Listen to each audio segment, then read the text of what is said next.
Why sound so much more important than a word which is a meaning? If you touch the sound, you're touching creation. If you touch a word, you're just going into the psychological structure of human beings. Do not discount the power of the sound, it has influence on everything. Mantra is a combination. You get the right combination, right, it will open up a doorway into creation.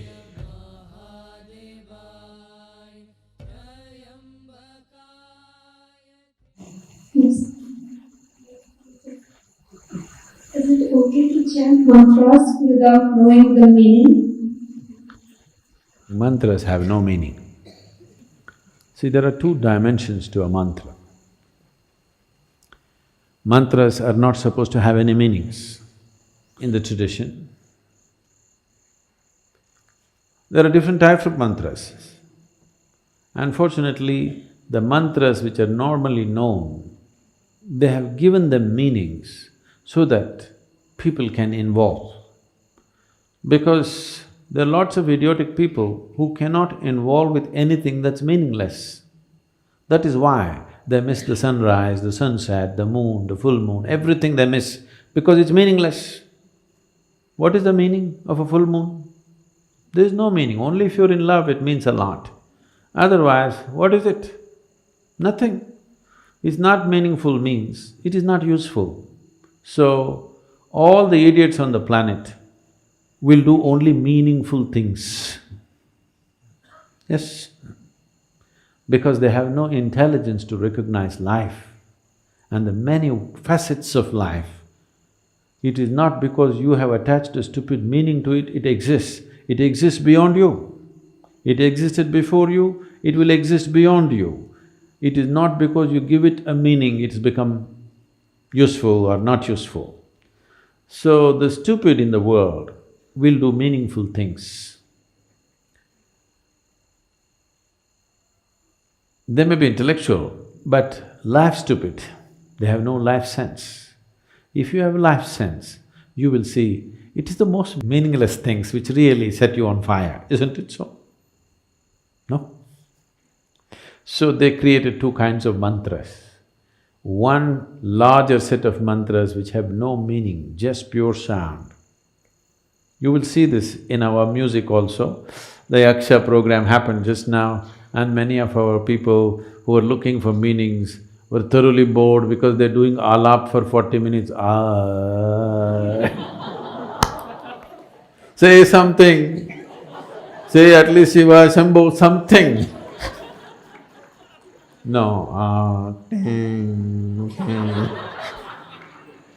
They're not getting the point because it's about the sound. Why sound so much more important than a word which is a meaning? Meanings are made up in human minds. Sound is the essence of creation. If you touch the sound, you're touching creation. If you touch a word, you're just going into the psychological structure of human beings. Psychological structure of human beings is essentially a certain kind of madness.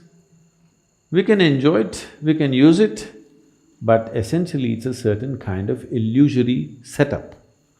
Sound is a fundamental aspect of creation. If you have mastery over sound, you have mastery over creation itself in a certain way, because creation is just a complex amalgamation of sounds. It's the blueprint of creation. But meanings are human things. You know, the same words mean different things in different languages, even in India. You know this. The same word means different things because it's all made up.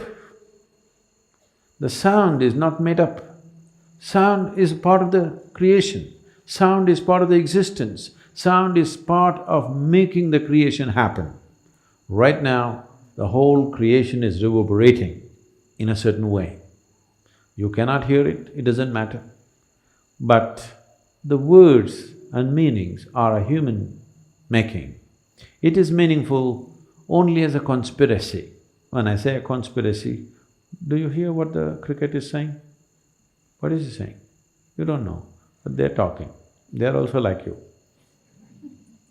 Some of them are just making sound, just doing alap. Just sound, simply enjoying the sound. Enjoying the creation in one sense means enjoying the sound of it. If you don't have a keenness to listen, if you don't have a keenness to pay attention, you cannot enjoy any aspect of creation, actually. You will only enjoy psychological patterns in your head. So this is the reason why most human beings want to speak, most of the time they want to be talking. Not because they have something to say, because they have to find meaning. Simply, either silence or sound, both are too overwhelming. That is why when we say spiritual process, first thing is silence. If you are psychologically very stable, you may say, okay, 30 days silence, 60 days silence. If you're psychologically fragile, we'll say, okay, 3 days. 3 days also people go crazy, we'll say, okay, half a day silence, up to noon silence, after that you blabber. They usually make it up afternoon. Those of you who talk a lot, you know, meaning is meaningless. You can simply talk. A whole lot of people are experts, they can simply speak without any meaning. They have understood the importance of sound.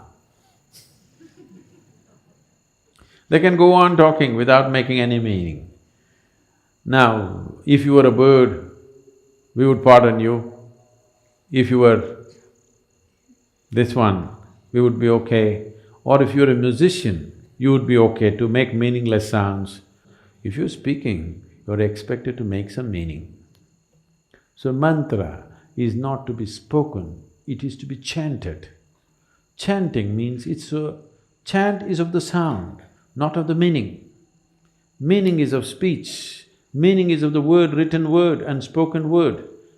Meaning does not belong to a chant. A chant is simply a sound, a reverberation. So if you do not know the meaning, it's the best way to chant, if you ask me. Simply, absolutely involved with the sound and saying it. But first of all, what you are uttering, is it a mantra or is it a bhajan or is it a sankirtan? You must look at it. If it's a mantra means a pure sound. It need not have any meanings. You can give it whatever meaning you want to start with, because without meaning you cannot be involved. But once you know how to be involved, you should not give it any meaning.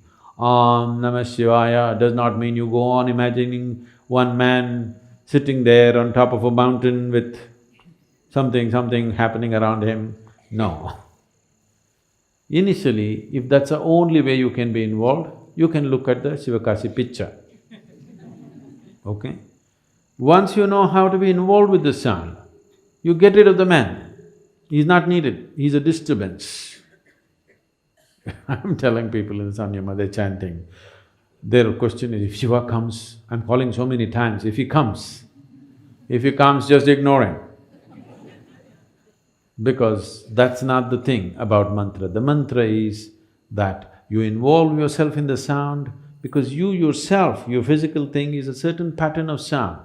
Right now you're trying to make yourself into a different pattern of sound so that this sound becomes an access point to the larger sound which you call as the cosmos.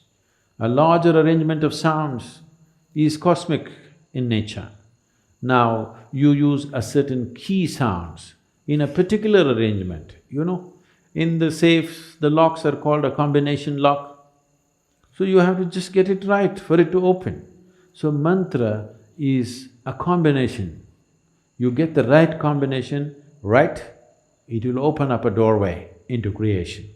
It is not the meaning. Whatever meaning you give it, however high or low you think the meaning is a made-up thing. It's a psychological process. It has no existential meaning. No word has any existential meaning. Right now, whatever English words we're uttering doesn't mean anything to the trees. But if you can… actually these experiments have been done. If you sit here and sing beautifully, I cannot do that, but if you sit here and sing really properly, the tree is full of flower. It could be because of yaksha. Okay, the rains have aided it, but do not discount the power of the sound. Do not discount the power of the sound, it has influence on everything. Or if you chant a mantra, the tree may respond to it. If you sing music, it may respond to it. If you just generate a thought, it may respond to it. But if you speak, it will not respond. This is true with the tree, this is true with the divine.